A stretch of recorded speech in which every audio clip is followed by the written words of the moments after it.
September 23 మంగళవారం ఆశ్వీజ శుద్ధ విదియ ఆది పరాశక్తి గాయత్రీదేవి అవతారంలో పూజింపబడుతుంది. గాయత్రి పరాశక్తి స్వరూపము 5 ముఖాలు 5 శిరస్సులతో 10 చేతులతో ఈ తల్లి ఆశ్రితులకు అష్టైశ్వర్యాలను అనంతమైన బుద్ధి శక్తిని ప్రసాదిస్తుంది.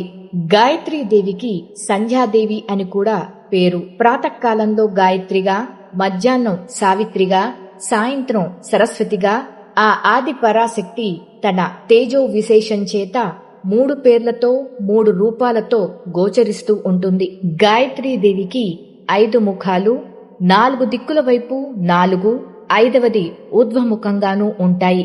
గాయత్రీదేవికి 10 చేతులు, కుడి ఎడమల 2 చేతులలో 2 పద్మాలను, మిగిలిన 8 చేతులలో వరద, అభయ, అంకుశ, కళాది శక్తులను ధరించి ఉంటుంది.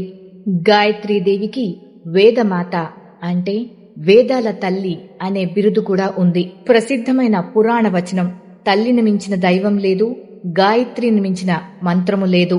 గాయత్రి మంత్రం అత్యంత ప్రసిద్ధమైనది. గాయత్రీదేవి అలంకారంలో అమ్మవారు 5 ముఖాలతో పంచముఖి పద్మంపై కూర్చున్నట్లుగా దర్శనమిస్తారు. గాయత్రీదేవి ముత్యం, పగడం, బంగారం, నీలం మరియు తెల్లని రంగులతో కూడిన 5 ముఖాలతో రంగు రత్నాలతో పొదిగిన కిరీటాన్ని ధరించి ఉంటుంది. గాయత్రీదేవిని ఆరాధించడం వల్ల సమస్త విద్యలు, కోరికలు నెరవేరుతాయని భక్తుల ప్రగాఢ విశ్వాసం.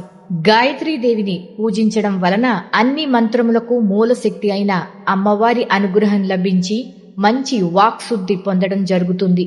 వేదమాత అయిన గాయత్రీదేవి అష్టైశ్వర్యాలు, భోగభాగ్యాలను ప్రసాదిస్తుంది.